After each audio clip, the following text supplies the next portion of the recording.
Hey, what's going on, Miles? Yeah, not much. Just Mhm. cleaning my toes. What about you? Cleaning your. Strangely enough, I'm also cleaning your toes. Why don't you do this more often? I think your toes need to be cleaned far more often. Yeah, Are you socks? I Do was, you wear socks like I all the time? You seem like a guy that would wear socks all the time. Like you get home, you're yeah. walking around in socks. You take your shoes off at the door, but you're always wearing socks. Is that a thing? I actually wear slippers around the house always. I Yeah, bought some slippers slippers. recently. It's changed the game, man. Totally Yeah. changed the Are, game. are they like Yeah, super grippy so you don't trip falling down the stairs? yeah. I can walk up walls on them. It's wicked. The grip's really good. You Yeah, have to yeah. send And me the the ceiling. Amazon link because I could use a pair of those. I Yeah. don't walk up enough walls these days. Although they've only got 1 star on Amazon because everyone keeps getting head injuries because you get on the ceiling and then the grip goes and then it's just mess. Whoa, what a feeling! Yeah, When yeah. you're dancing on the ceiling.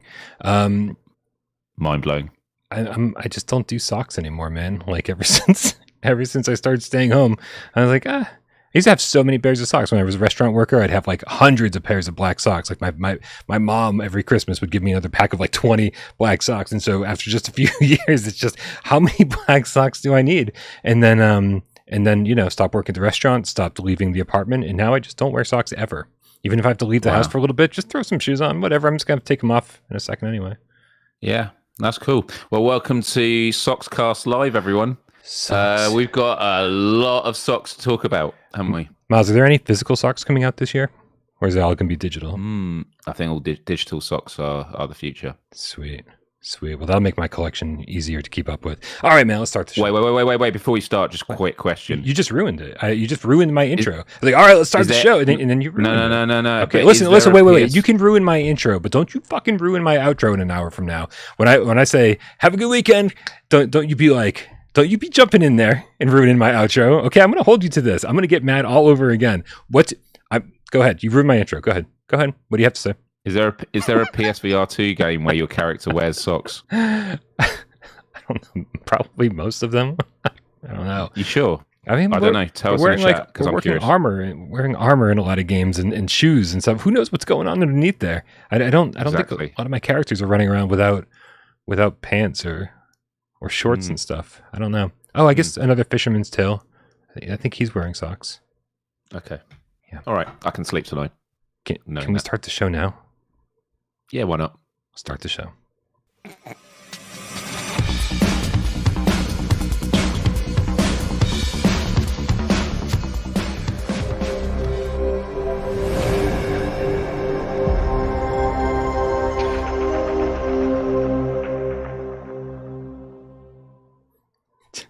Oh God! Of course, we're gray boxes. Did we fix that? There we go. Dude, I love it. Jim Perona in the chat says, "I love socks, especially sandals. Actually, especially with sandals. Or I love socks, especially with sandals. I read it wrong. I thought I said I love socks, especially with scandals. And I thought I was like, wow, are there a lot of socks with scandals surrounding them? I just don't know. But that doesn't matter because this is PSVR GamesCast Live. We film live every single Monday, Wednesday, and Two Wise Friday right here on PSVR with that Pro. We do it live for your viewing pleasure on YouTube, 6 p.m. Eastern. That's my time. My time down here. I don't know what time it is your time. Please stop asking me. Google can figure that shit out for you. Or the video tells you when you click on it. Listen, I'm not a mathematician, and I'm even less a world magician. My name is Brian Powell from this channel right here, PSVR Without Parole. And this gentleman over here to my right, it's Miles Dyer from youtube.com/Miles. Hey, Brian. Hey, Game Cats. Lovely chat about socks. I'm always surprised when we start every show with the intros of like what the conversation's going to be about, and it's always a surprise. There we go. There's feet. There's feet. Someone's got a fetish out there that worked for. Yeah, and has just joined membership. I think you're- most people you're just join welcome. membership now. Yeah. It's Cool. Friday. But no, doing good. I've just finished 2 Let's Plays because we've obviously on Sunday we've got the top 25, and tomorrow I'm actually finally having a social life and seeing some friends. So I crammed all my Let's Plays into today. So I know social life. Come on. You'll learn. Spend a couple more years with me, Miles, and you'll find out social lives are totally overrated. Yeah, well, no, that's how it is for me normally. But occasionally, I like to see a friend. But yeah, I've just done 2 Let's Plays, 2 hours of the Light Brigade. had a really good time with that. Went in blind, hadn't played it before. Really, really good time. And actually, if any game cats out there would like to win a copy of the Light Brigade EU key on my live stream, in the comments there is a description on how you can have a chance to win. I'm picking a winner on Monday.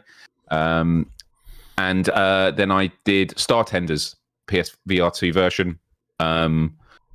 I had a really good time with it. I liked Star Tenders on PSVR.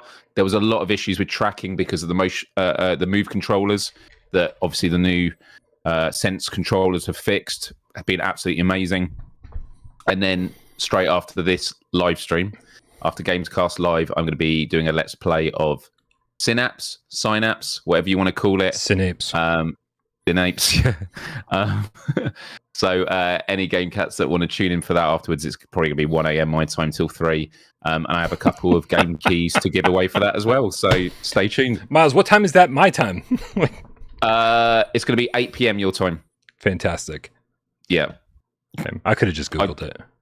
And I could have actually thought about it and given an actual. I think it is 8 p.m. I just went with what felt right. I don't know. Don't worry. We're gonna keep today's episode real short. I'm still recovering from Monday's 3-hour extravaganza, and yep. I've got so much going on right now. I'm trying to play 2 games to review. I'm trying to finish my Survive review, which is nearly done. Which, by the way, I swear, I finished that game. And I swear the more you play it, the better it gets. It's surprising how much content there is in there. And like once you get over all the things that are so irritating, they're going to keep most people from playing it. Like, it's a lot of fun. With friends. I take it back, with friends. Yep. Agreed. And I've been playing it a lot recently as well, and been having a blast with it. And as we've been talking about, like the more you play, the more fun you have as you get to like the later maps and that. It genuinely feels like, and I don't mean this to be disparaging of the dev, like it genuinely feels like a game that as they made it, they learned more and were able to make a better and better game. If indeed the level maps were the order they made them. There's just some really cool moments, like whether you're in the sewers, in the dark, flickering lights, that's really cool. Sometimes you're outside in the foggy woods. Yeah. And other times you're searching building to building. And graphics are the low point. Like, let's get that out of the way. Like, graphics are not impressive, but there's just so much within these worlds that it's like kind of easy to overlook a little bit. Yeah, and I genuinely, I don't mean to be cliche. I just treat it like playing classic Resident Evil, but in VR. It just feels like that. You know those classic open world Resident Evil games. Yeah, right. But when you're switching the pistol and you're like running out, there's moments, or you're having to do like running around them. I'm just like, yeah, must be what it was like being in an actual Resident Evil game. The Headbite, which is an interesting screen name, asks in the chat: the Light Brigade is it still viable after Synapse? I will get it on disc in September anyway, but I don't know if I want to break the seal to grind it. Listen, breaking the seal, grinding on it. I don't know if these are things you want to do with video games, but you should play it. The Light Brigade is far deeper and has far more replayability, and you get far more game time out of it than Synapse will ever give you. Synapse just has that immediate fun factor that the Light Brigade doesn't quite have. But the Light Brigade's fantastic just because it's a little tamer. I don't think that means anything. I think that means you should still absolutely play it. Yeah, I found playing the Light Brigade tonight, it's just got a different feel to Synapse. Synapse is, very fast-paced. I always say it's very Doom-like in its fast gameplay, whereas the Light Brigade is a lot more slow-paced. You're patrolling these areas, I think they're very different, and I've loved them both with everything I've played of both of them so far. So I think they're both worth getting if that's your kind of game. Yeah, I play them wildly differently. I play Light Brigade so defensively, and which is actually how I played Synapse at first. At first, I was hiding behind every single wall, kind of trying to be as stealthy as possible, just like to keep out of sight. And then eventually, I grew some balls and started just running in, guns blazing, telekinesis blazing, guns blazing, telekinesis blazing. One of those sounds good, the other doesn't. I don't know. But I think from start to finish, the Light Brigade I played very defensively. So different kind of game. We get a couple tips here that I don't want to let get too far away before the show even started. Twitcher, the single player game cat, hit us up with 2 quid, says, I think Synapse is quite good. Thank you. We agree with you. And with another 2 quids, Twitcher reiterated, in fact, I would say very good. Very good indeed. Everybody's got an opinion, Miles. They do. Twitcher has 2. That's allowed. Professor Lilith with the $5 tip says, hello, GameCasts. The voters have spoken in this week's Sunday multiplayer, 2 p.m. Eastern. Google what time that is for you. Will be Demio. Dude, Demio. Okay, she says, join us for PSVR2's best tabletop dungeon crawler. I'm excited, man. Like, I hope I can find time. I hope I can find 3 hours on Sunday to go play some Demio, because that game is so much fun, and I haven't played it in a while. My review is like so close to being done. I just got to get in there, play a little bit more, finish that shit up, edit the crap out of it. Demio, 2 p.m. Eastern. You going to be there, Miles? I'd love to be. I'll have to see how I'm doing with time, because my weekend is pretty stacked as it is. So hard. It's so hard to just show up on Sunday sometimes. And Demio is a game you can't just jump in and out of. Like, it takes a lot. You got to commit to play the full campaigns if that's what you're doing. I think I have so many saved games in Demio where it's like we're on floor, between floor 1 and 2 or between floor 2 and 3, and it's just like I don't know if I'm ever going to get back to them. I don't know who I started playing them with. They're just kind of everywhere, because I'm just like I can't commit to that much time. So, but at least you can save it between floors. So, yeah. We've got Not Sure Brondo. I'm sure Brondo with a $10 tip says, Gorn, it's the perfect game. VR, non-RPG, first-person shooter, die platforming, rogue, unlike simulator. If that's all the things you're looking for, Not Sure Brondo sure has the game for you. Darth Vader, the Game Cat, with a $10 tip, says, Synapse is an absolute power trip. I wanted a game that gives you powerful force powers and makes you feel like a Jedi or Sith. I'm having a blast throwing enemies around like a ragdoll. It's so good. It's just so good. And we can describe it as best as we can. The review that you did can describe it and show it as best you can until you're in the game and you're doing it yourself. It is, it's one of the best feelings in VR. Slapping that ass, and I know it's slapping the bass, but dude, slapping that ass is so much funnier. With the $5 tip says, I went to the eye doctor today. Did you slap that ass? To get a new prescription. The second I got back into the car, I ordered my Hans VR lenses. I can't wait for them to show up. Dude, awesome. Listen, I just talked to Hans and I was like, dude, I think I accidentally sold a bunch of Hans VR lenses over the last couple of weeks because yours are the only ones that showed up. Like I talked to like 4 different lens companies and said, hey, I want to do a comparison video. I want to do this. And everybody was like, yes, we definitely want you to cover our lenses and we're going to send them to you. Like, they all took my prescription. They got my information and Hans VR ones are the only ones that showed up. And so they're the only ones I can go to bat for right now. And so even though they're not supposed to be like the top tier ones, like real optics are supposed to be the top tier ones because they're the most expensive as well, I haven't tried them. And so I was like, I think I accidentally sold a bunch of Hans VR lenses before I even was able to do a review. But I'll tell you, I don't know how I lived without them. So I hope you enjoy them too. I'm just scanning, making sure we didn't miss any other tips. That's good. Nice. Guys, if you don't know already, you should be subscribing to Miles over at youtube.com/Miles. The link for that's in the description below. He's doing live streams like crazy. He's a madman. 1,700 live streams a week. I don't know how you keep up with them, but you should also be joining our Discord. Click that link in the description below and come hang out with us because that's where conversations like this happen 24/7, usually in voice chat when I'm getting ready for the show. In fact, all the conversations you'll hear on the show, I already had on voice chat 30 minutes ago. But if you head on over there, you can get your questions read on the show without sending us a goddamn cent. Just like Paddle65 did in the Viewer Takeover channel on our Discord. He writes, Brian and Miles, please could you do a section discussing which of the current and upcoming VR games will have a physical release? I plan to get Hubris, Synapse, Red Matter 2, but was wondering if they will have discs and not just digital. Thank you.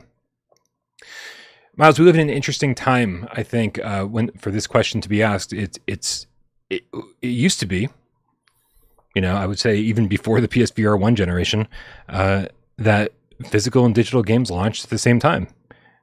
Many games never came to digital like years and years ago, games that were too big, right? Like, when Xbox Live Arcades first launched, it was mostly smaller games. You weren't getting full retail games to be able to download.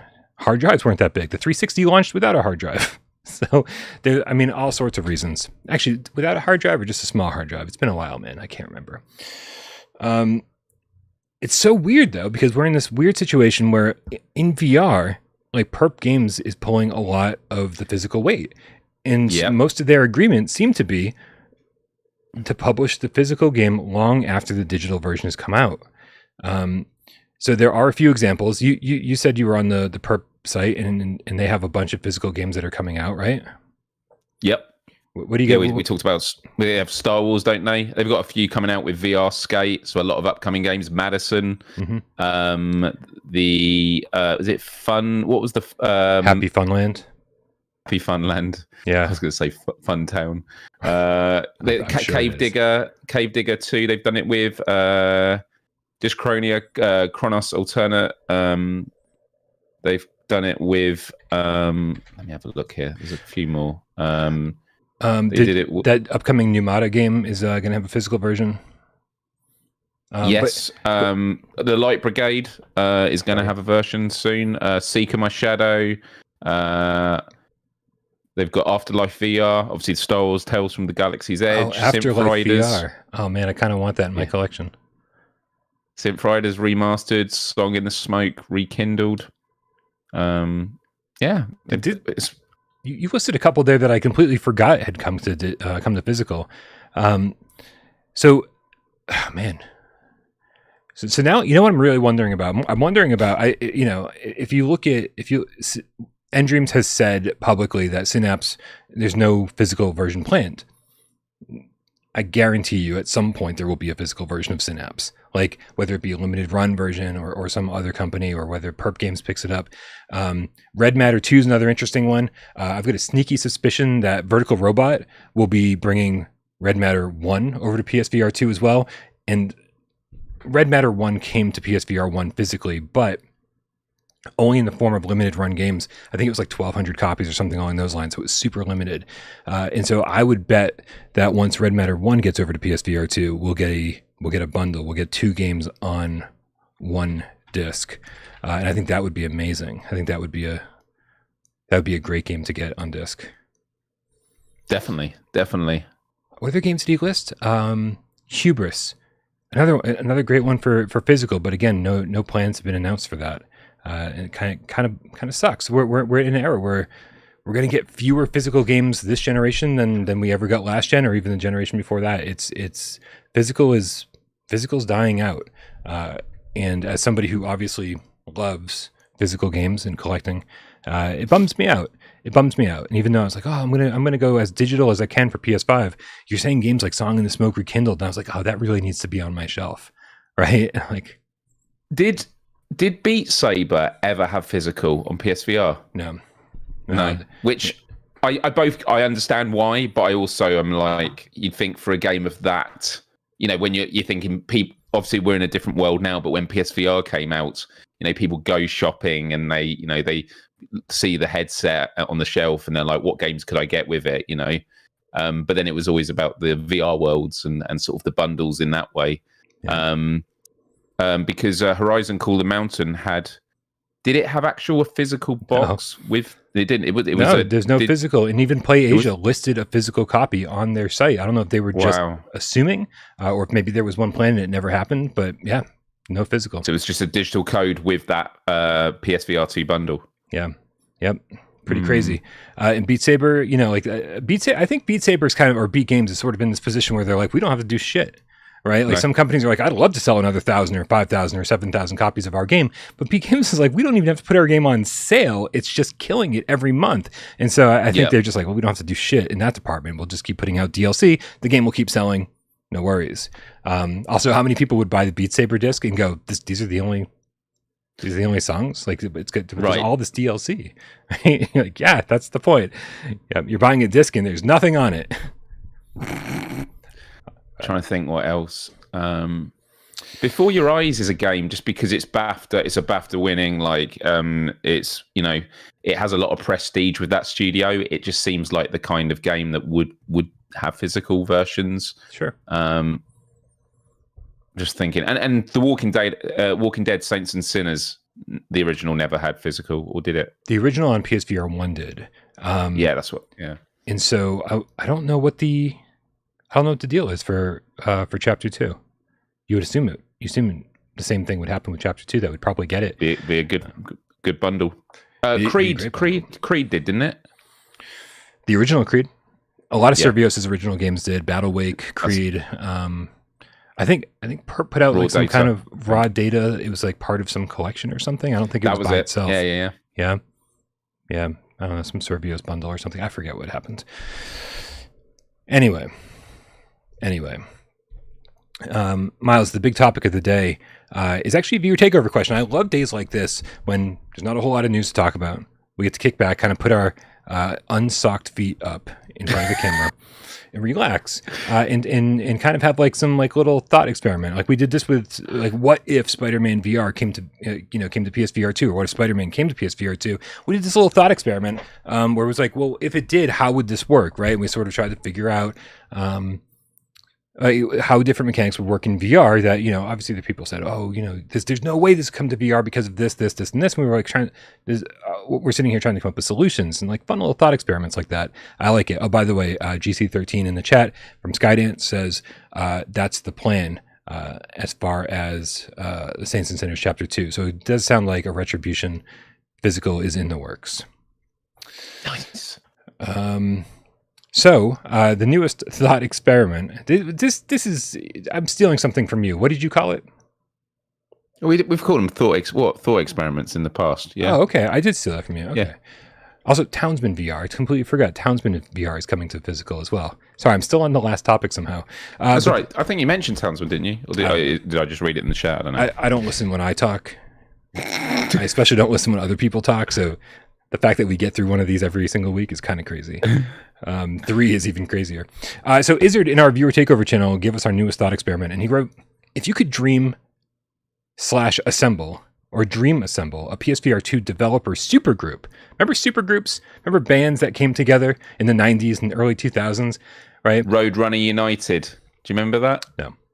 Roadrunner Records that originally had like Nickelback and stuff like that, but they were signing up Slipknot, Fear Factory, all the biggest metal bands were on Roadrunner Records, and they did an album called Roadrunner United, and they basically got all of their bands to mix and match, and they actually toured with it as well, which was called Trivium.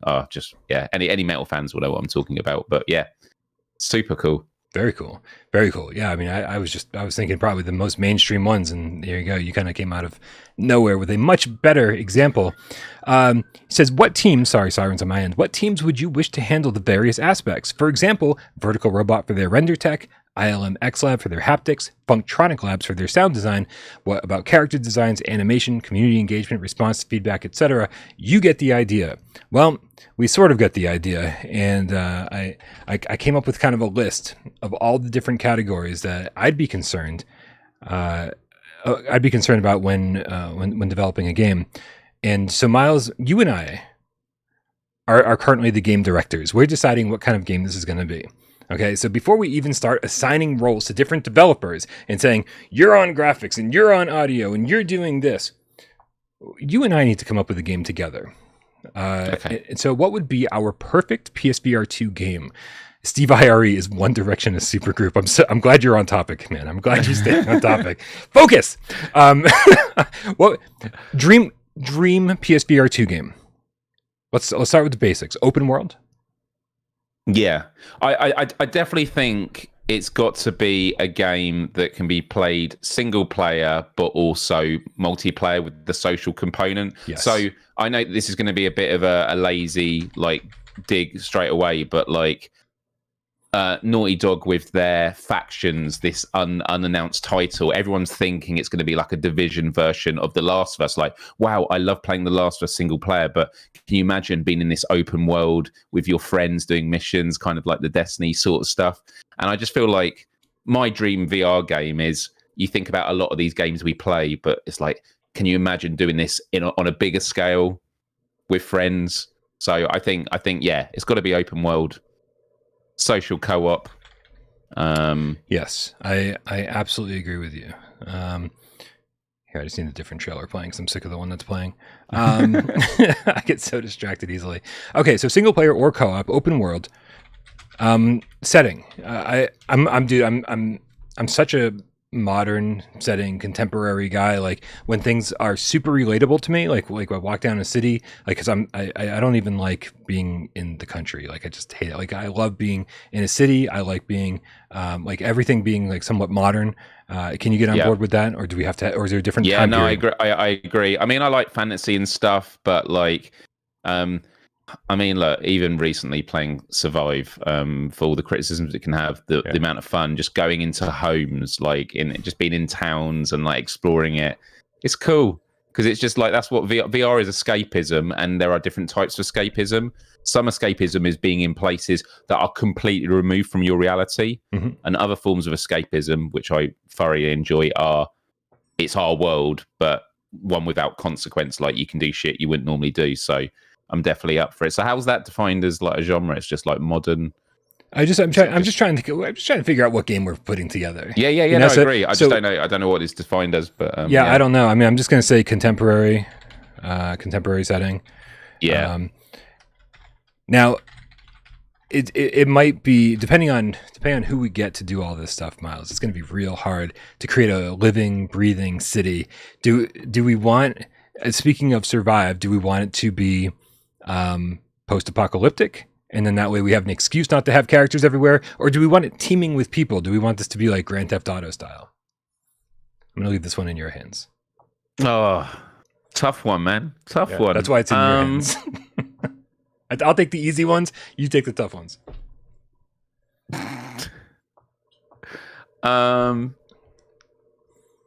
I mean, I think there's got to have been some kind of conflict. There's got to be something that's changed it from like,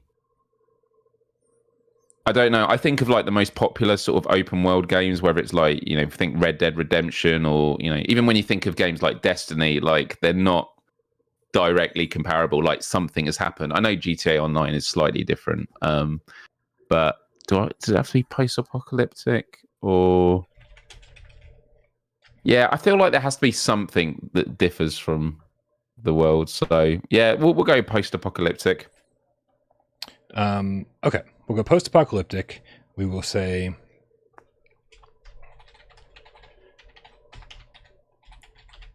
Here, I'm just making sure we get all these. By the way, in the chat, Frost the Behemoth Cat said, I think a big part of what makes... And by the way, coming from somebody who's designed many games himself, I think his viewpoint is very much appreciated. He says, I think a part of what would make a great VR game is the director. So you might want to come up with who would be the dream director of this game. So he's trying to take that out of our hands and say, listen, we're coming up with the idea, but also we need to assign somebody to like make sure that all of this goes well together.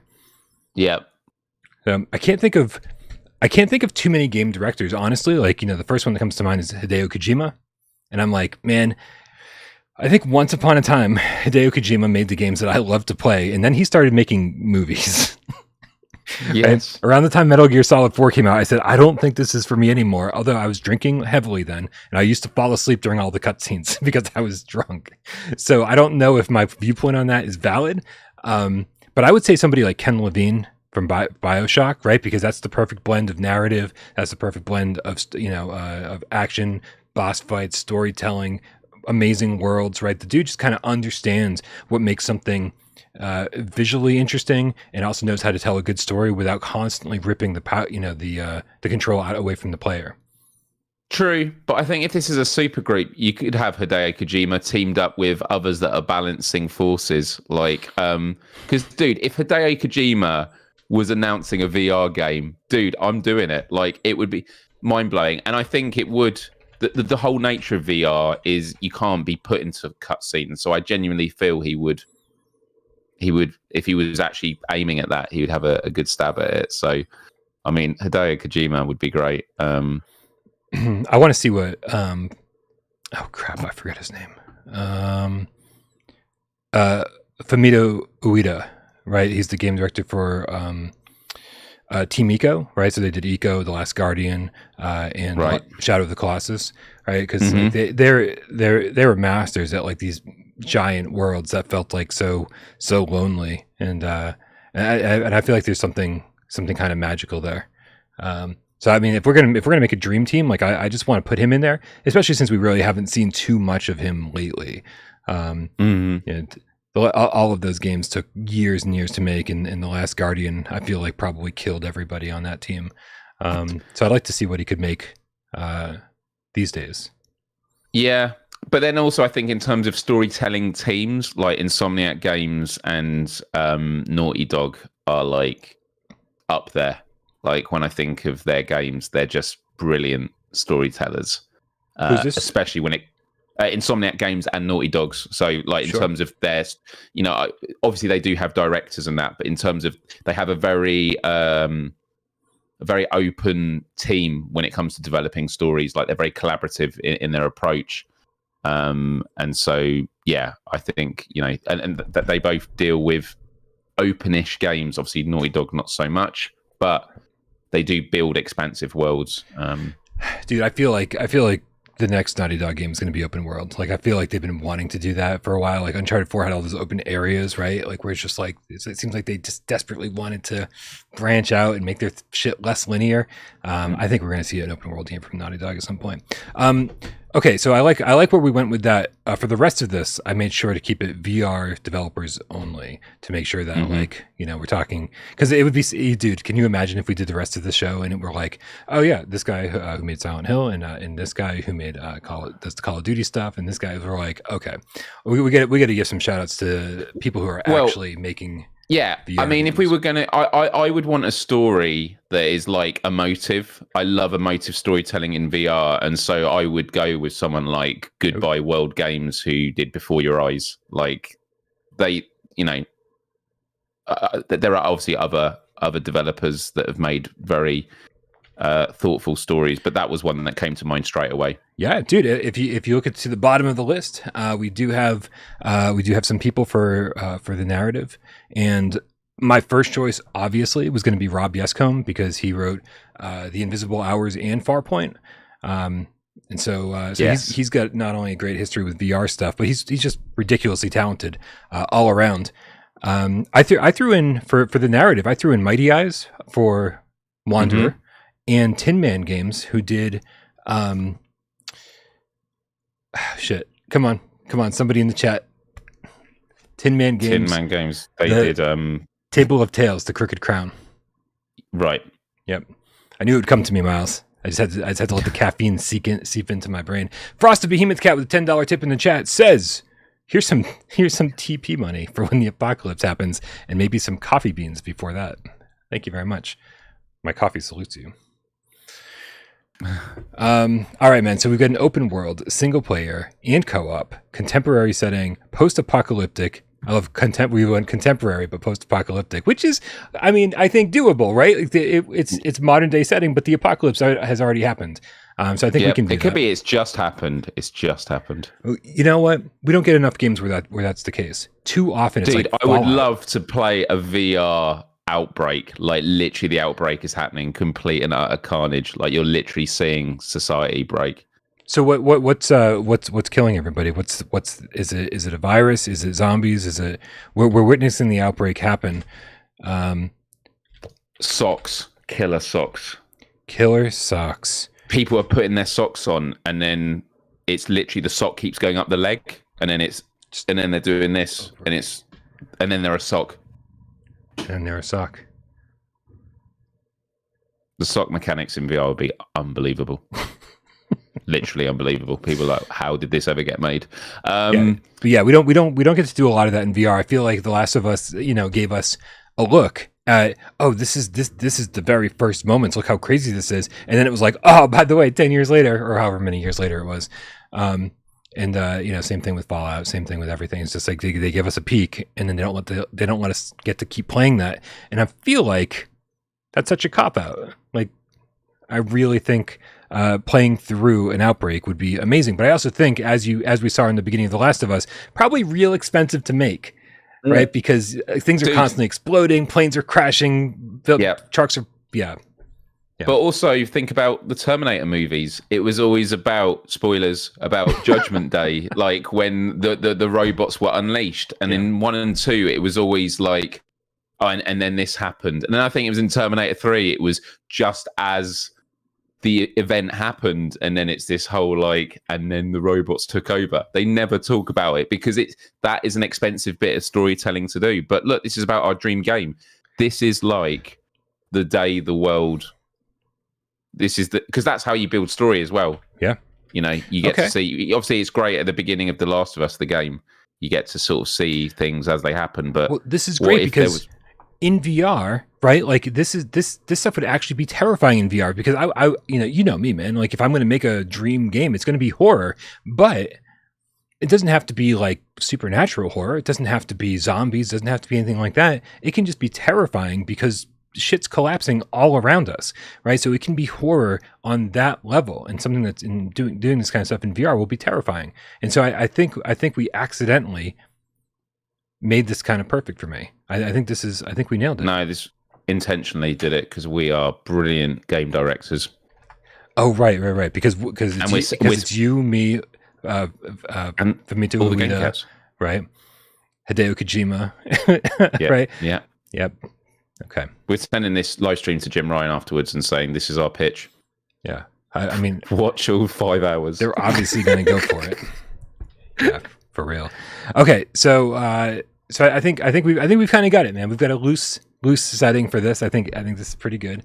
And I'm really excited to kind of like go through this. By the way, Waleed is now a GameCat, specifically a White Tiger. Who, by the way, I don't know if you guys saw on the first day of Sci-Fi GameCat Henry's vacation, where the first day we didn't have timestamps, Waleed stepped the fuck up and sent me timestamps, and so that means we only had to suffer 5 episodes without timestamps instead of 6. So thank you, Waleed. You're the best. I do think Sci-Fi is back from vacation, so maybe we'll be getting timestamps. I don't want to put any pressure on anybody. But please, if you love timestamps, be respectful, right? Because people are volunteering their time to make that happen. People come out demanding timestamps. It's very disrespectful. You're not getting them if Sci-Fi GameCat Henry doesn't do them. So be nice to the dude. Be nice. That's all I'm saying. I don't have time to go and do timestamps. Wally says, with a Canadian $5 tip, says, I've played 4 reprojected games so far. Horizon Demo, Resident Evil 8, Gran Turismo 7, Synapse. Only Horizon looked bad. The rest are amazing, and reprojection for me improves them. So, Miles, I just re-downloaded Call of the Mountain, and before Sunday's show, I will have played it, or at least, part of it again to refresh my memory and see what launch day games actually looked like. Because it's been a while, man. I've been reviewing new games, and I have no idea what Call of the Mountain looks like by comparison. So, especially now with my Hans VR lenses. So, nice. Yeah. I did read that he's getting his... Oh, I didn't even read his initial membership tip. He said he'll be getting the Hans VR lenses this week. Nice. Which another pair sold only because no one else is sending me their lenses. I'm not intentionally doing this. I got them and love them. Macho Vasquez with the $10 tip says, Naughty Dog or Ubisoft or Rockstar, open world survival versus nature, animals, zombies, raiders, crafting, looting, realism. I definitely want it to be realistic. Realistic gun mechanics, big social aspect, PvE. This is it. Co-op. He's kind of nailing it. Different areas / settings. Yes. He's saying PvP. So I think he's kind of looking at like kind of throwing elements of Ghost of Tabor into our big survival game. So maybe we're saying like single player or co-op. I think maybe we should also consider the PvP element here, where there's other people out there that want to steal our shit. Yeah.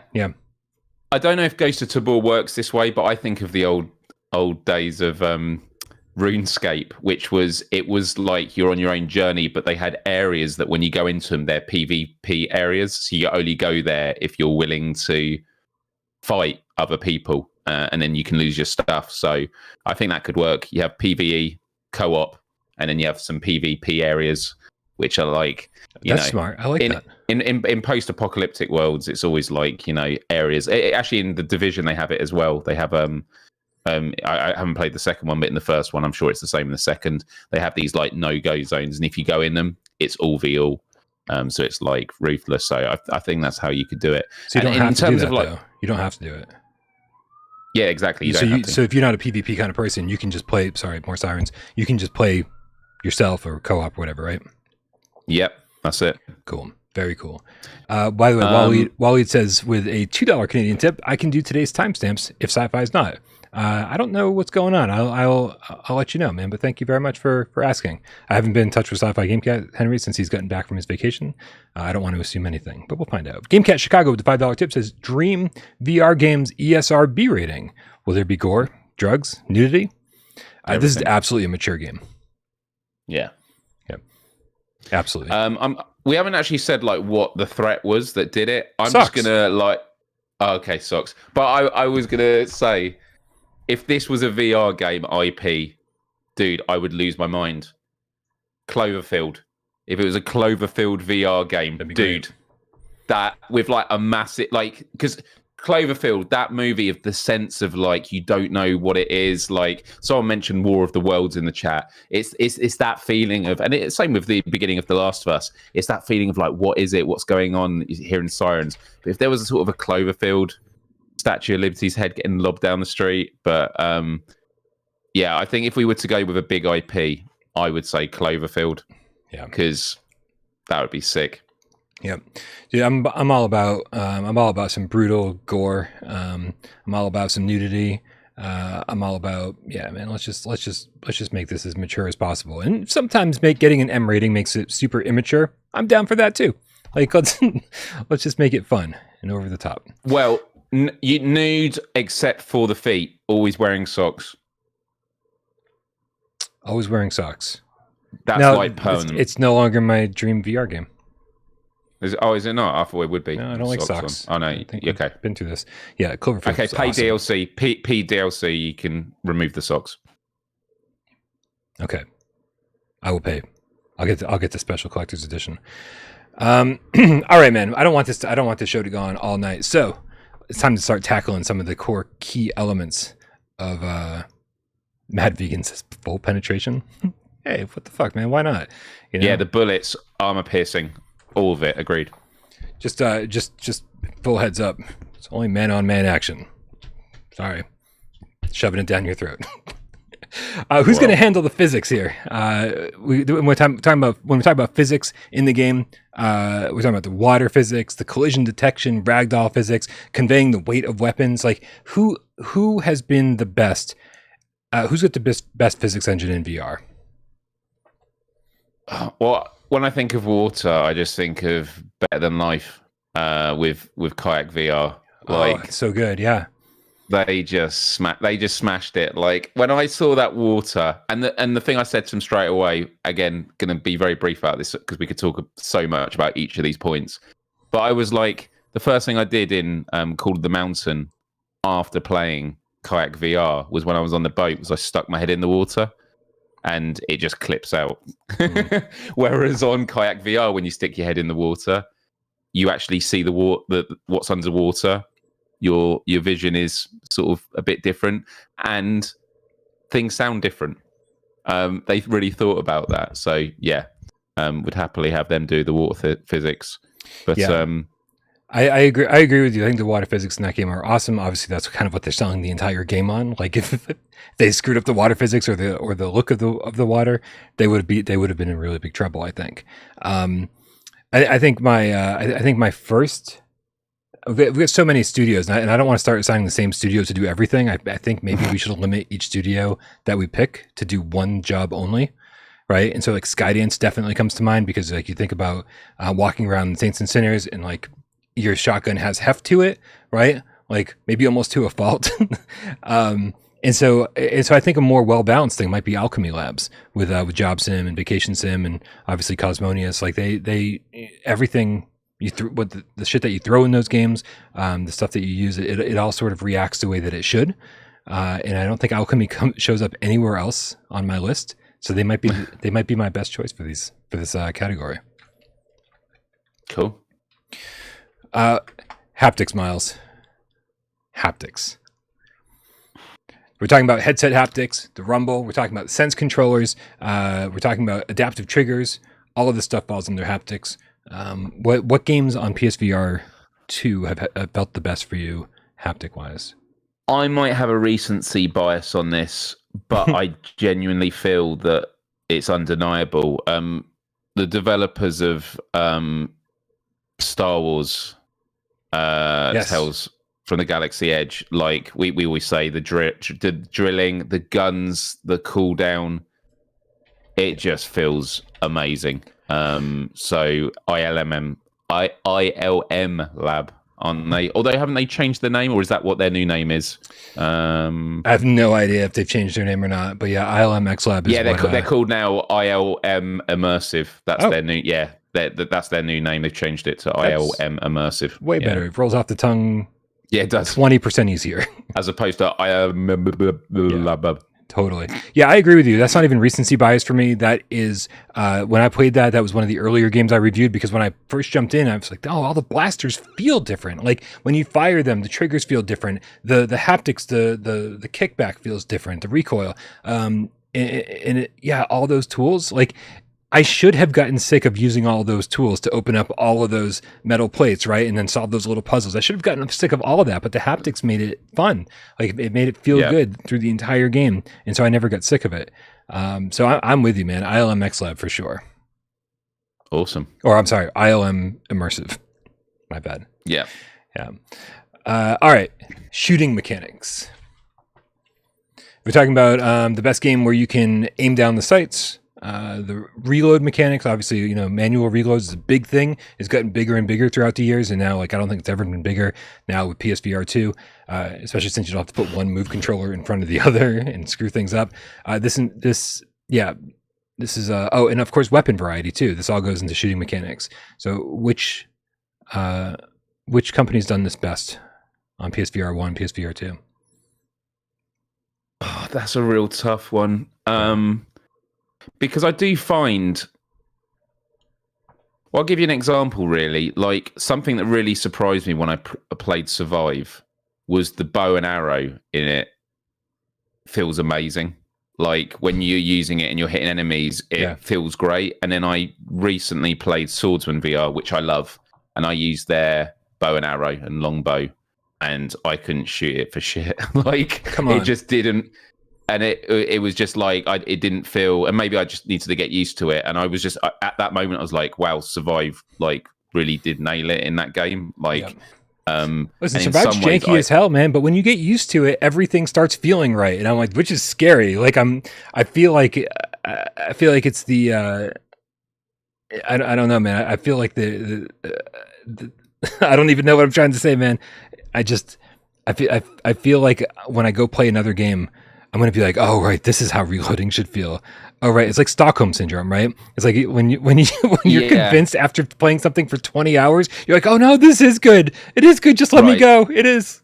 But I haven't played another game since, so I'm a little bit concerned that it's like a case of Stockholm Syndrome. Right, yeah, no, I'm with you. I mean, look, candy makers behind Survive, I'm not saying I would nominate for this. Bankrupt Games, though, for... Pavlov. Pavlov just feels great. Like, when I came to PSVR 2, one of my concerns was having to manually reload guns. But that was just because I'd always used move controllers, which always made things. In Saints and Sinners, I never used the shotgun because it was just a nightmare to reload every time when you're under pressure. But now on PSVR 2, I got good at it, even on PSVR 1. Like, I was shocked when I got good at it. Yeah. Well, there we go. Well, that's cool. Well, so yeah, I think Bankrupt, all their guns do feel very different, and they've got such a wide range of weapons, and it feels like the kind of developer that would be great at making diverse weapons for an open world. Like, I like the mechanics for it, and also they have the mechanics of like being able to lie on the floor with the guns, and get into prone position and stuff like that. All the attachables. So Bankrupt Games would be a nomination for me, whether it's the one we can think of. What others are coming to mind to you? Because like First Contact Entertainment and that, like they're incredibly polished, but I do find they're polished in their situation. Mm-hmm. So like Firewall 0 Hour, the guns are amazing, but it is very much like but you're with the aim as well, but it's like you're always holding the guns there. It's not I single button reload, right? Yeah. I mean, I think the Ultra mode of Firewall Ultra will prove to everybody if First Contact has the chops to make a good first person shooter without the aim controller, without with manual reloading. This is all to be seen, right? TBD. We can't give the world to them yet because we don't know if they're deserving of it yet. 2 important tips on topic. Macho Vasquez with a $2 tip says weapon mechanics, Pavlov developers or Combat Waffle Studios. Combat Waffle being Ghost of Tabor, I believe. And I will say, despite playing the jankiest version possible on the Quest, it still felt good to use those weapons. So I'm kind of with them. Also, Parasite 82 Green with the 5 quid says, imagine a co-op quiet place VR game where you have to keep your voice down or mute your mic when the enemies are near. Great show, guys. Sick. Okay. That would be it. I'm going with Parasite. I'm going with Parasite 82 because you said Cloverfield, and I love Cloverfield, but this I think makes for a better open world game, right? Because the threat is everywhere, and then you can use the mic volume. This would be good. I like this a lot. Yeah, we're changing it. It's quiet place game now. You did it, Parasite. I love it. Okay. So yeah, I mean, I will just throw out a nomination here for for a couple studios. I think for Survios, because Survios straight out of the gate, right, with raw data on PSVR, so a lot of studios were still trying to figure out how are we going to do shotguns, how are we going to do pistols, how are we going to do bow and arrows in VR, how does all this work? And Survios goes, we're going to give you a game with all of that, and we're going to nail it all. And it's like, all right, good job, guys. Like, they figured that shit out early. So Survios, I think, gets a nod here, but also Capcom, because, dude, maybe it's just the haptics in the headset, but firing a shotgun in Village, like, it's just so impactful. It's like every time, like that's, I imagine firing a shotgun would go in real life. Yeah, no, absolutely. So what, are we going to have sort of a compilation for this one? No. We're giving it to Bankrupt, but I just didn't want those other ones to go unnoticed. All right. But you're not always going to have a gun, Miles, because this feels like some kind of survival game. We're going to be, running out of ammo a lot. We're going to be doing some melee combat. We're going to be fucking those aliens up big time. And we're going to be doing that with hand-to-hand melee combat. What's going to be in our hand? What kind of weapons are we using? And then who's designing the melee combat system? Saucepans, kettles, skateboards. Can we, dude? I could fuck someone up with a skateboard. Yeah, I'm sure you could. Skateboards are pretty bad, especially if you get them with the right end. Yeah. All right, who's gonna develop the melee combat? I mean, Sin Studios comes to mind straight away because I've always said Swordsman, Swordsman VR I love so much on PSVR2 because it just with the haptics. The way I always describe it is it's the fact that they've managed to capture the feeling of parrying. And that's why Swordsman VR was great on PSVR, but it's even more so. You're parrying with thin air. You're not actually hitting someone, but you do get a sense of like, oh, if I don't do that there, like a different example would be Until You Fall, like great game that's to do with parrying, but it's arcadey parrying of like that position there and there. No, Swordsman sometimes gets messy. And there's a lot of great games that I've played where the melee is just... actually, we were talking about Survive. I don't like the melee in it. I think it's like every time you hold a weapon with two hands, your hands start like doing this. And like it's just so bizarre. So yeah, Sin Studios. And I've always said I want them to use everything they've learned with Swordsman to make a fully fledged like co-op game. Yeah. So yeah. Well, this is I think this is the...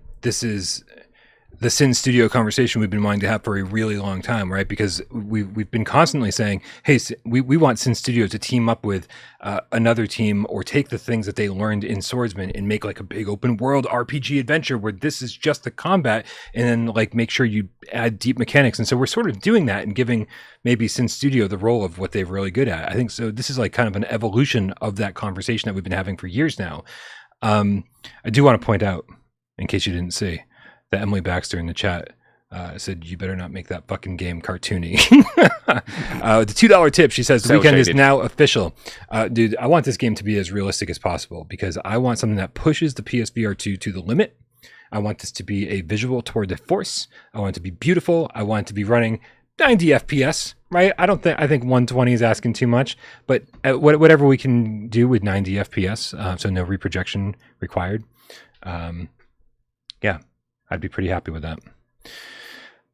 I have a cat in my way, but I promise you, I'm going to read out the next tip right now with Dratseb. Dratseb. I feel like if I read it too many times, it's going to be some kind of racial slur or something. Dratseb. The $10 tip says, Edge of Tomorrow, live, die, repeat, would also make a fantastic open world game. I think Dratseb wants it to be a roguelite. Like, yeah. Is that sort of like the movie equivalent of a roguelike shooter? Yeah. Yeah. You're playing social co-op with your friends, and your friend dies. You're like, oh, where are they respawning? Oh, now they're in a different dimension. It's procedurally generated. They're on a different server now. Yeah. We'll never see them again. All right. Moving along. We've got... okay, so I said the only other studio I thought of for melee combat, actually, you'd mentioned Shell Games, but like you said, they sort of did it great in Until You Fall, but only in that sense. I don't think they've proven that they've got the chops for an actual full-fledged melee combat game. Highwire made Golem, and right. I'm going to bat for Golem all over the place, right? Because I love Golem when a lot of people didn't. In that sword play, that fast pace, parrying, attacking, blocking, it all felt really, really good, even with the move controller. It felt really, really impactful. You're taking down these giant golems, and like it just felt great. However, still kind of a one-trick pony to some degree or another. So I think we have to go with Sin Studio. Okie dokie. Yeah. Who's going to do the graphics, Miles? Now, when we talk, now I want to be very clear. Graphics, okay? We're going to get to environments later. We're going to get to character models later. Graphics, more in line of like the technical side of things, meaning the resolution, the frame rate, the thing that everybody in the chat's going to go vertical robot for. That's what we're talking about here, right? Yeah, I mean, vertical robot was exactly what came to mind. I just when you see stuff like Red Matter 2 or Kayak VR, I'm just like, if this handful of people achieve this, what can they teach these bigger companies? And the reality is, when you make bigger games, there's new bottlenecks that stop you from being able to do stuff like that. But I don't know. I think for the sake of like our dream game and like what we're seeing as like the benchmark, I think vertical robot is what comes to mind straight away. I agree. That's what comes to mind straight away. The clarity is just unbelievable.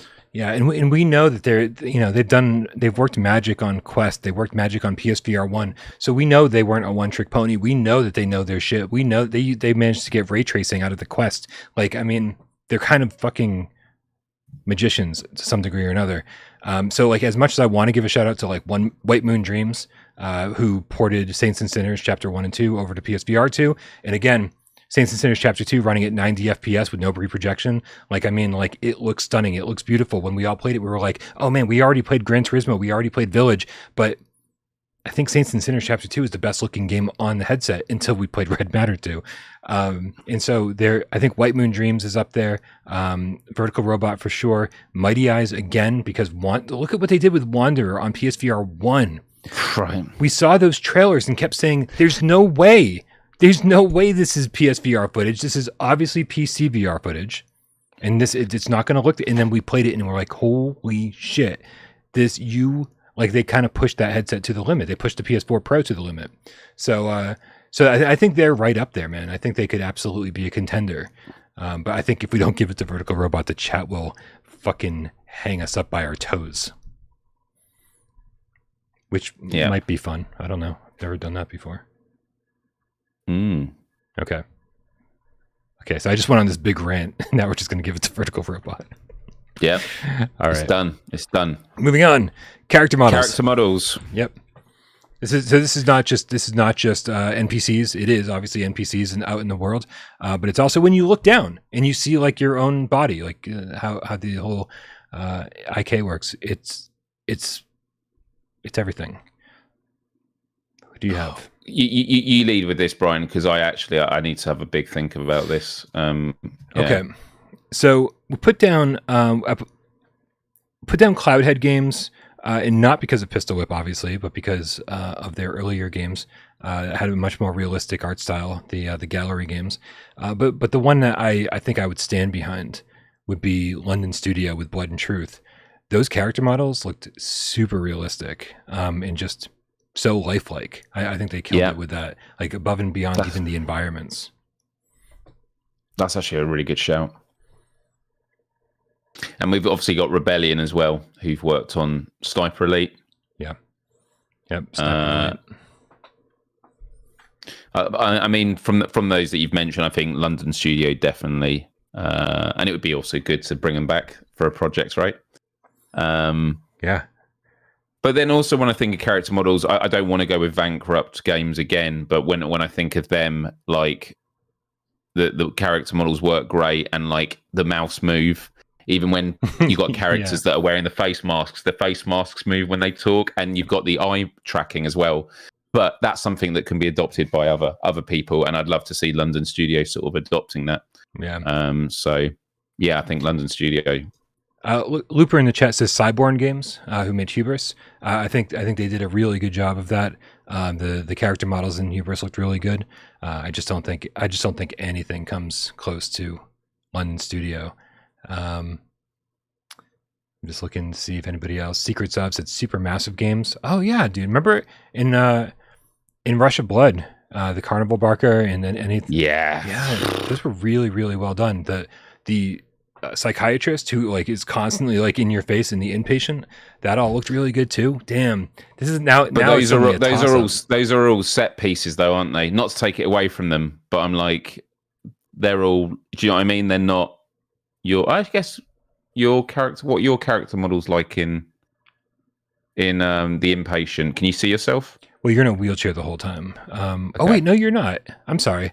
That's for part of it. You're not in a wheelchair the whole time. Yes, if I remember correctly, you can look down. You definitely have full arms, and I think you do have a full body the whole time. Right. Yeah. Cool. Man. It's so funny. The reason Rebellion was on this list was because we were talking in voice chat prior to the show, and we're talking about like insane melee kills, or that kind of like do the Mortal Kombat, right. Yes, right. The X-ray vision, right, or the Sniper Elite X-ray vision. And that's exactly why Rebellion was on there, right? Because when you kill an enemy and you see like the bullet, go through their bone and you see it shatter, go through their testicles, like just like this is ridiculous. So I mean, like, so Rebellion I think would actually do a great job for different reasons depending on how brutal this game gets. But for just straight up character models, and especially the faces, I think London Studio works. Awesome. What's next, Miles?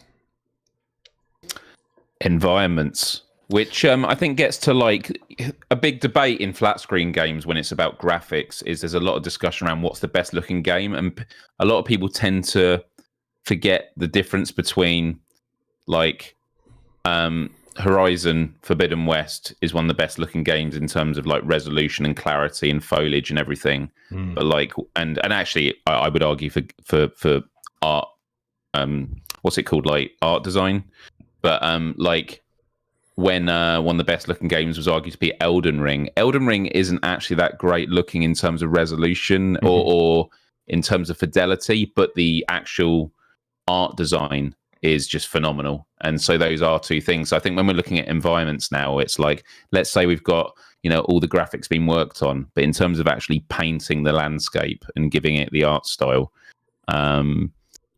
Capcom, I know we've got on this list to talk about. Capcom, just their environments are just unbelievable. Like, they're so good at creating mood, and you feel like you're in real places. I'm always blown away with what Capcom does. Yeah. It would be hard to argue against Capcom taking the lead on this because, not only did they make a game that looks great on the flat screen, but it translated to VR so well. And so what they're doing over there with the RE engine is working perfectly. Obviously we could go further with this. We could talk about Fire Sprite with Call of the Mountain, which is just like, it's a beautiful game. But I think what Capcom did with Village shows so much variety that didn't exist in Call of the Mountain, right? Call of the Mountain was very much a game that stayed like within its lane and say it was mostly outside and mostly mountainous with some ice and things you expect to see. Didn't go too crazy with the variety, and I think Capcom showed us so much variety from start to finish with Village, and so I think we've got to go with them. Although I do feel like it's cheating, right? Because they're this big AAA studio, not strictly VR, but I'm fucking let's cheat and make an amazing game. Yeah. All right, man. What about when you go into the world, you interact with it? Like, obviously, we just talked about environments, but like sometimes the thing that makes games in VR amazing are the VRAF elements, like the world interactions.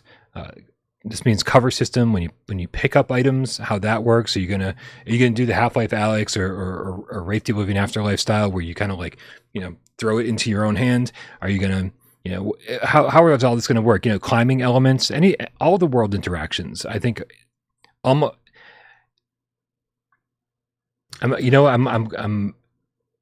wondering if we need to combine some categories here, but we'll deal with it when we get to it. I mean, at first glance, and I don't think this is who we're going to go with, I did think of Ramen VR behind Zenith, because. Like when I think about the cooking and like, flying and you can climb on absolutely anything, I think in terms of, because I think when we're talking about world interactions, we're talking about who's actually going to implement it. I think in terms of scope of like making a world where everything is interactable, I think they nailed it. But then I also think other games have done a great job as well. Wanderer developers have been brilliant with that. But yeah, when I think about like Grounded, like who's actually going to be able to make the interactions that everything feels great, I do think that Skydance would be on it. I just think about going through every cupboard. Everything you can check through. Who have you got? Who would you say comes to mind for you? I mean, End Dreams is another. Right. Yeah. I mean, it's End Dreams is hard to argue with because. I mean, Fract felt so good. You could just grab onto a surface and pull yourself into cover. Great. But I think Twitcher in the chat actually lists my next one that's on this list, Vitruvius VR. Twitcher says, Vitruvius VR for VRAF mechanics, the fathers of the very term VRAF. And that's true. When Jeremy and I were doing an episode of Why We Love Shadow Legend, he basically yelled out that it was virtual reality as fuck. Like he just yelled that out. And so ever since then, VRAF became a term that we used on our channel. And so I do think that Vitruvius does stuff that not a lot of other studios do.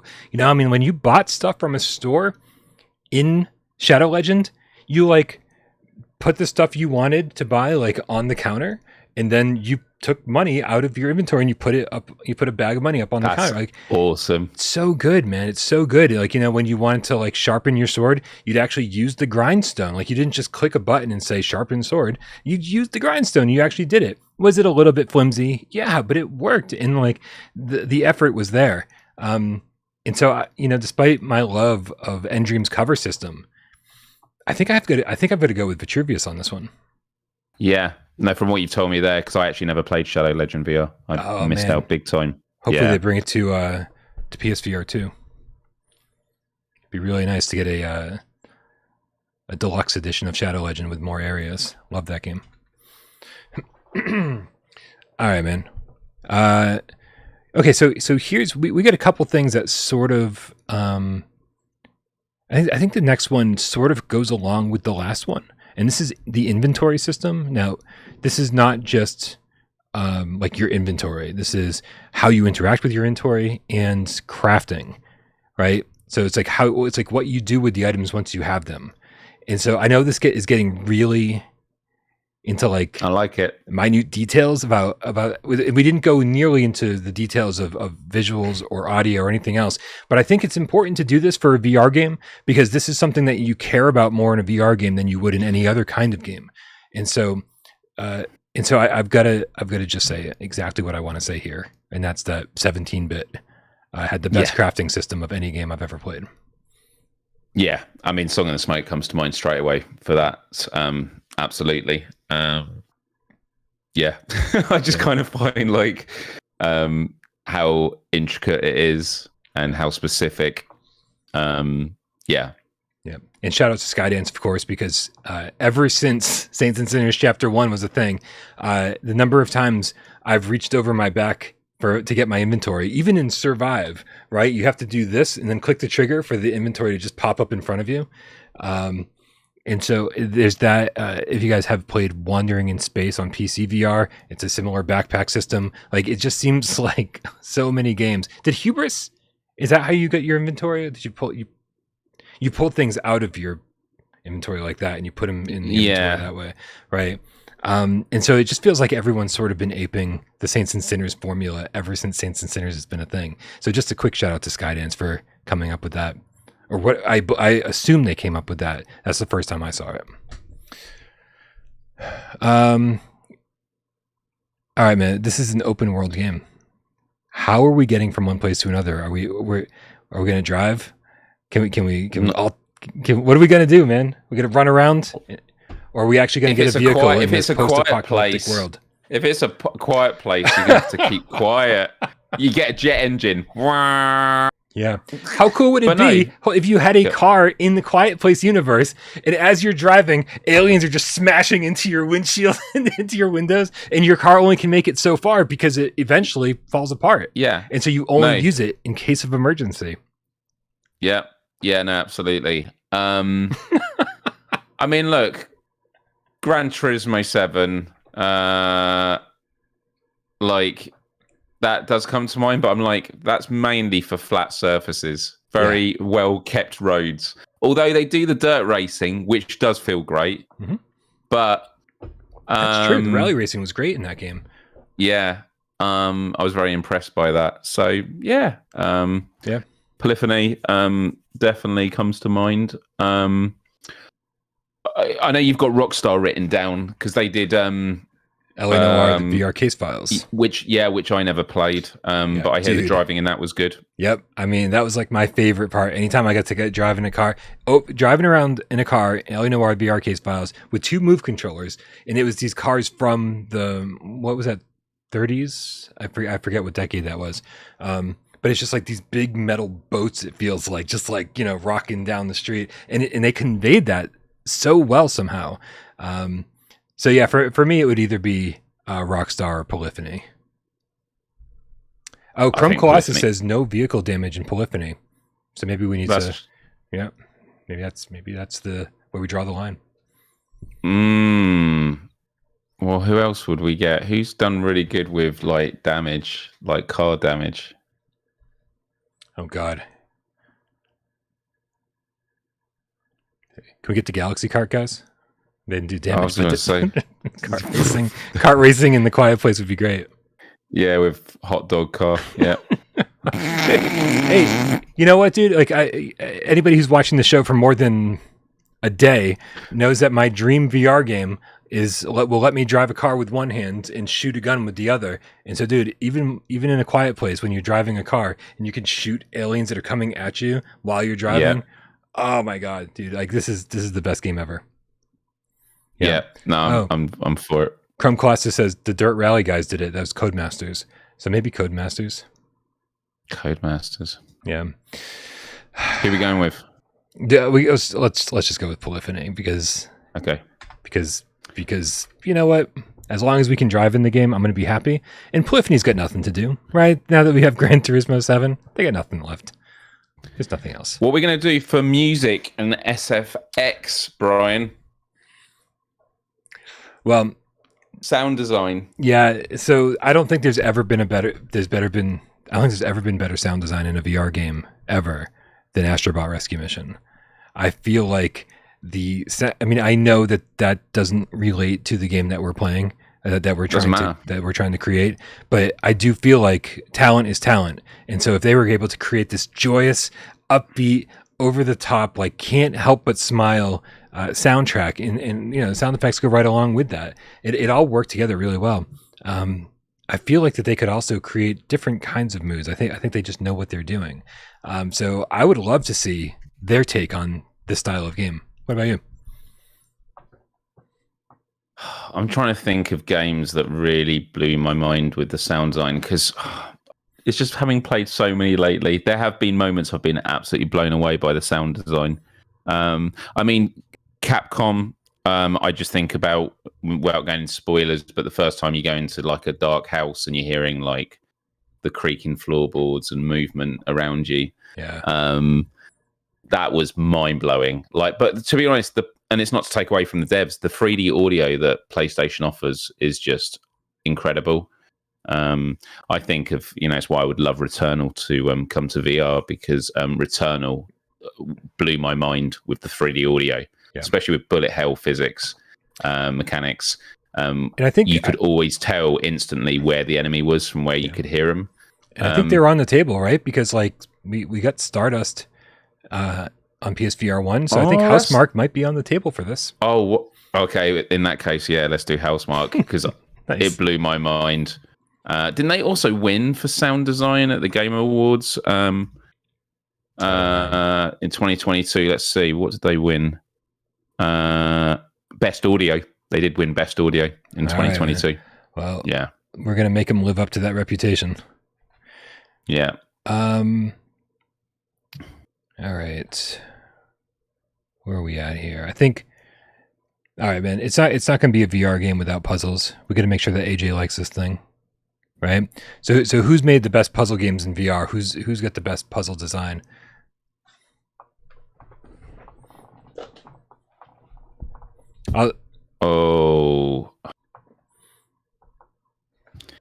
Puzzle design. I'll throw one at you.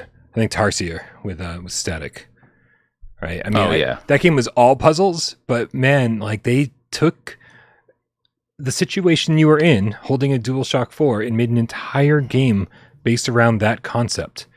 And I would love to see like what they could do. I mean, obviously they made Little Nightmares as well, which had puzzle elements.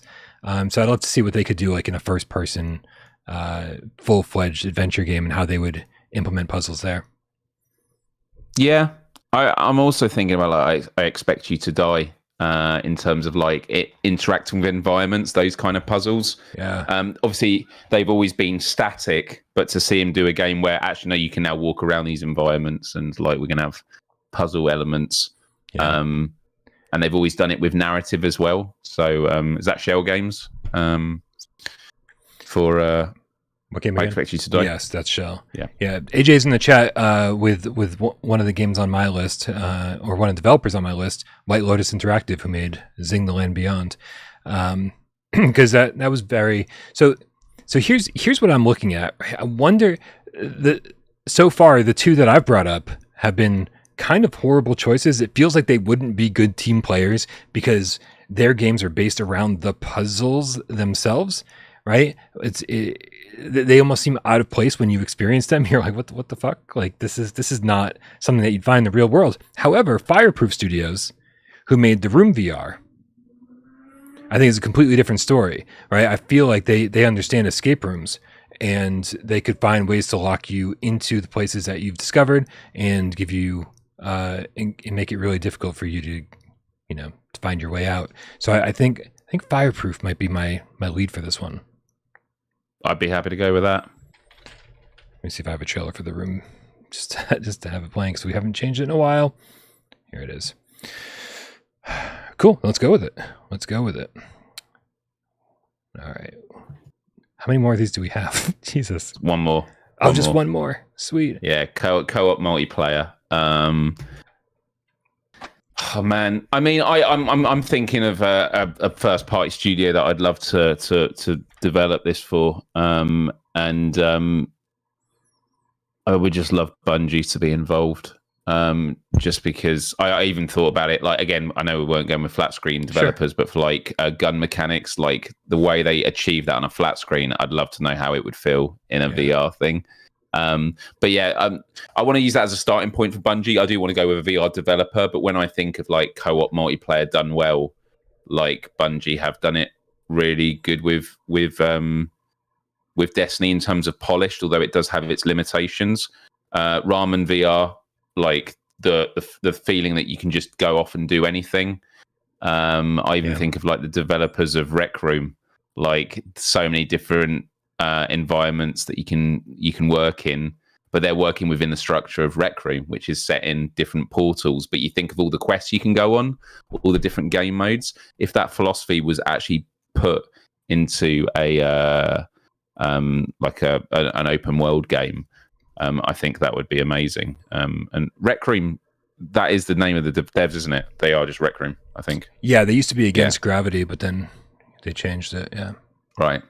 So Rec Room actually would be something for me because they actually do have like they're a life service. They do have like battle pass elements in their battle royale mode and things like that. And they have all these different environments, and I think they wouldn't just bring it. Well, when it comes to co-op multiplayer, this is the thing that's gonna, like, this is the glue that's going to bring it all together. Yeah. And so regardless of what you think about how Rec Room maybe looks, or, you know, what the game modes are, in terms of as a philosophy, and this is something I wanted to stay away from at the top of this conversation, but I will bring it in now that we're towards the end of it, is when we talk about like social co-op, a big discussion that has been happening with Meta is, you know, Mark Zuckerberg wants to build the metaverse, and John Carmack, who was the founder of Oculus and he's recently left,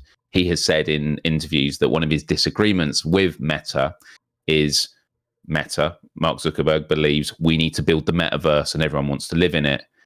John Carmack has always said he believes in building excellent games and experiences that build such a massive following and fan base that it then becomes a metaverse. So Fortnite's a great example of that. That game has become so popular that it is effectively its own sort of metaverse. And you could argue that Rec Room has done that as well. So I feel like for this one, it's quite a good one to end on. It needs to be a dev that understands like making worlds that you actually live in. And I definitely feel that, Rec Room could be good for that philosophy. I'm with you, man. I'm with you. Yeah, because I was with you with Ramen VR, but I think you made some really good points about the Rec Room team as well. And so, yeah, because especially considering, like, I'm trying to think of other games that sort of, you know, espouse the philosophies of what we're going for here, in a game that's, you know, lots of little groups or solo groups going out into this world and having this adventure, but also occasionally encountering other people who are on their own little adventure. I don't really know, like, of other games. Like, I mean, like maybe can we get Bethesda, right? Because they've made PSVR games. They've made VR games. I know they're Microsoft owned now, but like Fallout 76, I think espouses what we're looking for. Is that not?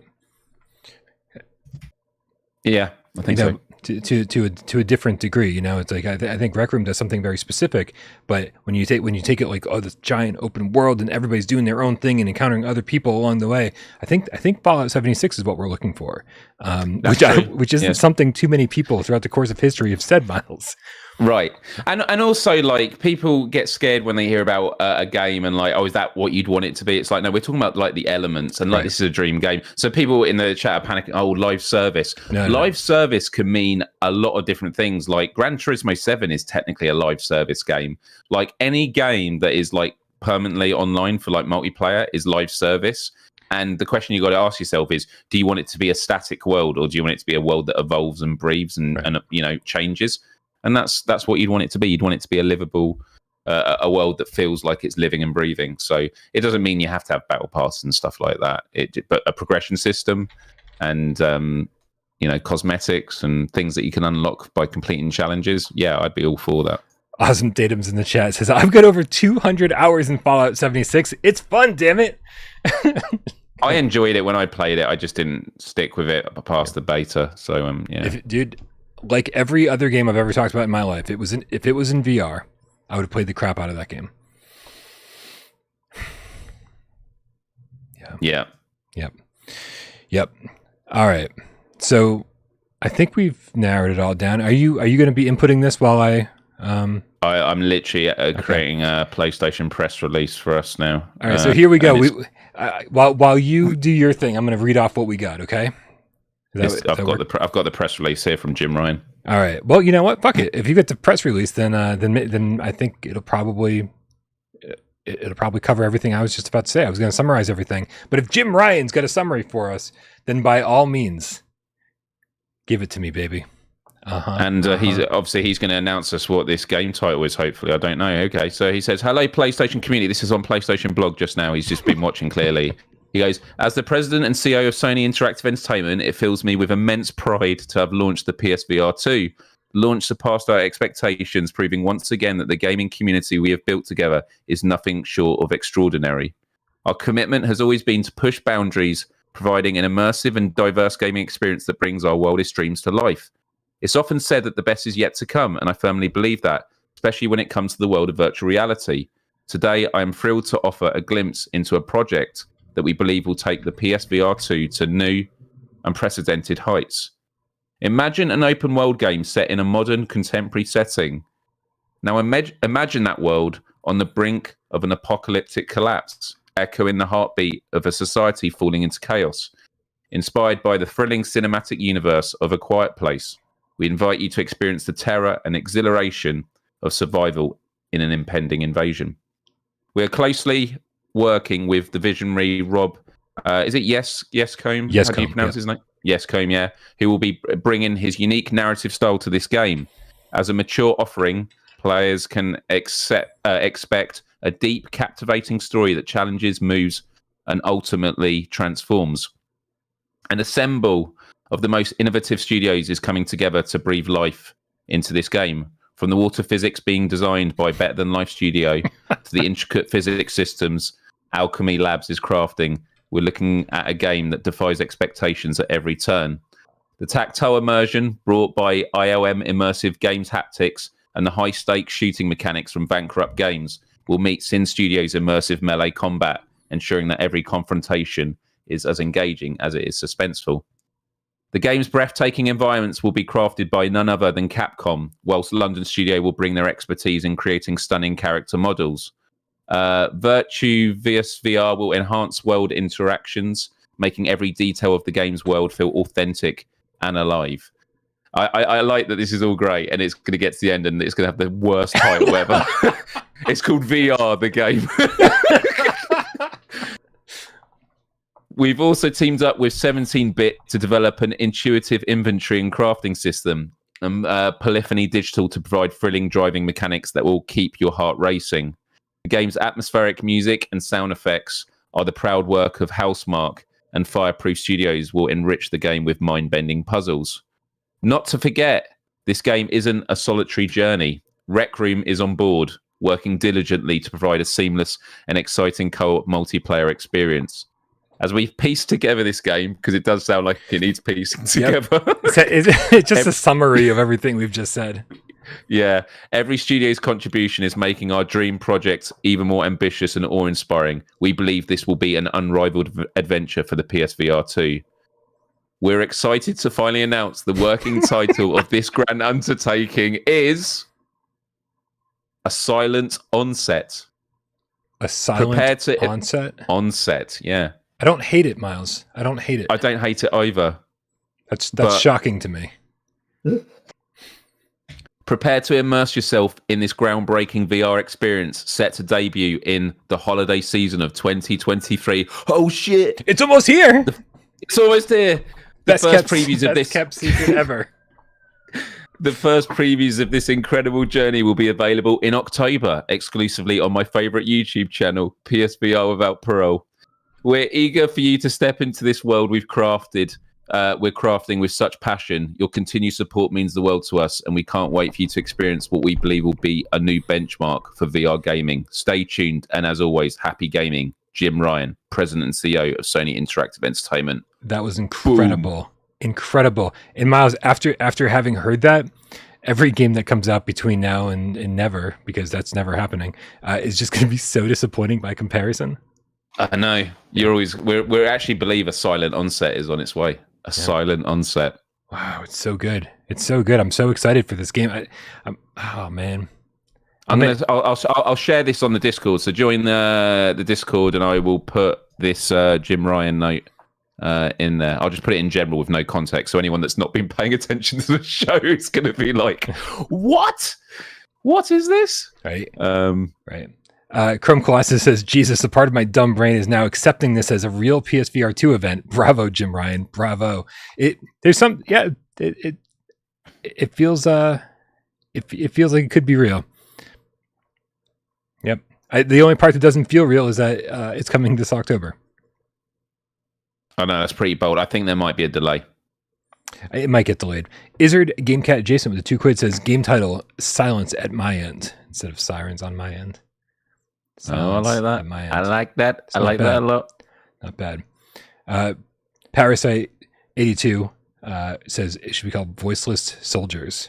Not bad. Not bad. Steve IRE says it sounds like shovelware. Oh man, that one hurt. I just it hurt a lung somehow. That's good. I like that. Macho Vasquez says Into the Dark. There's a game coming out called Into the Darkness, I believe, in early 2024 by Game Boom. So I think that would be bad name, but otherwise a good name. Oh man, that was a great finale, man. I was really happy that Jim Ryan was able to tune in to the channel that he doesn't know, and he made it happen. He was like, "This is great. Why didn't I think of this?" So yeah, fair play. Right? He made it happen fast. That's the important part. All right, as we promised earlier, the show's not going to go on all night, but we do of course have to finish with a game of PSVR 20 questions. And Miles, if you're ready, I do have a game. I believe up and ready. Do I? What happened? What happened? It's funny. I was preparing for the show, and at one point I forgot who my co-host was. Right, and depending on who it is, I have to check to make sure that they've played it or are familiar with it. And so here we go. Oh, sorry, Macho Vasquez with a $2 tip says perfect VR, Last of Us plus The Division plus what we've added. Yeah. Kind of sounds like that. You know what's funny? Right. Is that we talked about The Division. Yeah. And Ubisoft made plenty of VR games. We could have used Ubisoft in here. Oh, yeah. Right? Yeah. That would, we got to start over, Miles. We have work to do. All right, man. Let's do this. Everybody out there, please help Miles. This is never easy. It's always harder than it looks. I'm going to put 6 minutes up on the clock, up on the counter the way that Jeremy likes it. And Miles only has 6 minutes and only 20 yes or no questions to figure out what PSVR or PSVR2 game I'm thinking of. So help him. Good questions, good suggestions. Let's do this. On your mark, get Des. Go. Does it have multiplayer?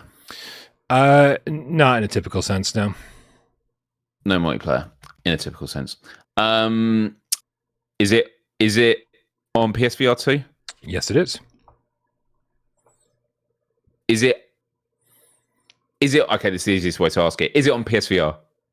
No. Okay. Just on PSVR2. Is shooting a primary mechanic? No. Nope. No. Is it a sports game? No, that's 5. Is it a puzzle game? Nope. Is it based on a popular IP? No. Not no. No. Is it a music game? In a roundabout way, it is. Music game, Okay. yes. Yes, it is. Okay. Which is why it'd be a roundabout. There's lots of IP. Okay.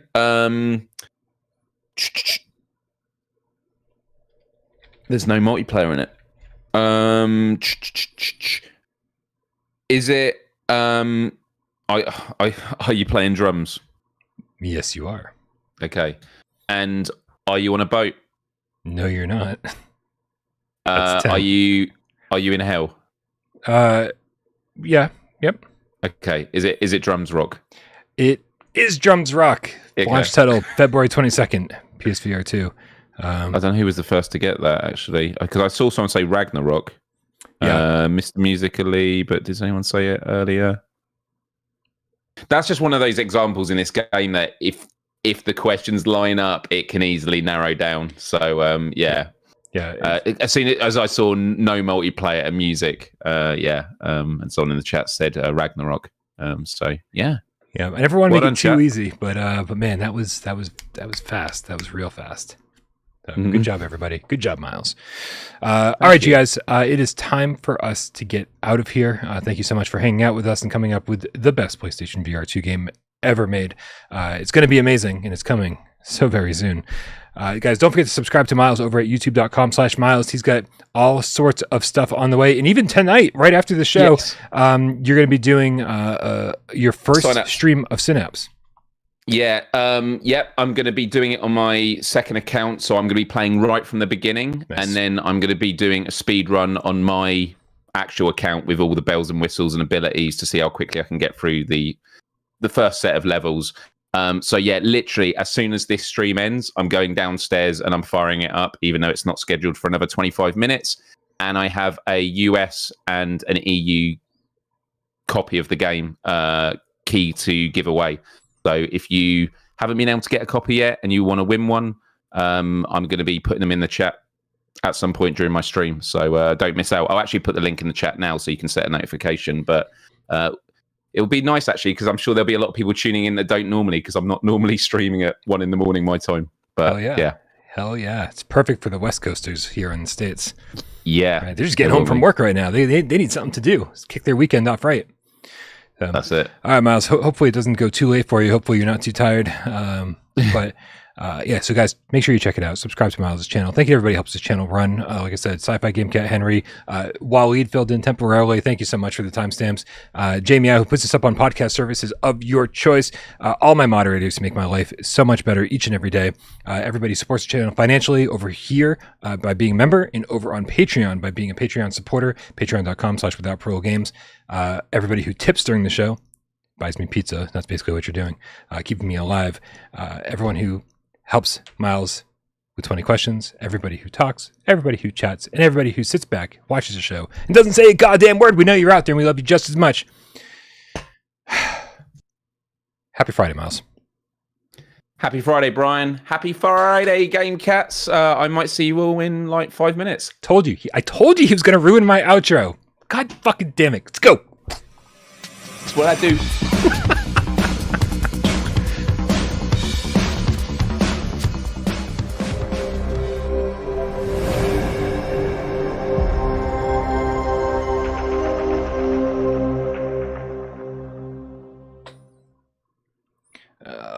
We've got Feel the Magic, Hear the Roar of Thunder, Game Cats Are Loose with the Australian $2 tip says, I'm wearing a sock on my doodle. I guess the weekend is officially here because people are fucking partying like it's the weekend. Also, I saw Move Master make the shape their own PSVR game cat in the chat. It says, don't forget the top 25 Sunday. We won't forget. Make sure you guys don't forget. Don't forget. I feel really bad because in Discord, someone's already said, damn, for a sec, I thought that was real and didn't read the top, just started reading from A New Dawn in PlayStation. I did at the very top say, this is what we've discussed on the show, and someone just read the bold, A New Dawn in PlayStation VR2 gaming, an exciting chapter awaits from Jim Ryan. So this will be fun. It's funny, in the thumbnail, I wrote Miles and Brian dream up the perfect PSVR2 game. The title of the video is just the perfect PSVR2 game in the team behind it. So somebody could have easily tuned in halfway through and been like, this sounds awesome. Yeah, I can't wait to see it on Kind of Funny Games Daily. Just Oh man, hey, special shout out. I just saw Izzard in the chat. Special shout out to Izzard who suggested this topic. Thank you very much, man. This was a whole lot of fun. Everybody, have an awesome night, good fun. And we'll see you over on Miles' stream in just a few minutes. Oh, and on Sunday. Don't forget. Yeah, love you. Bye.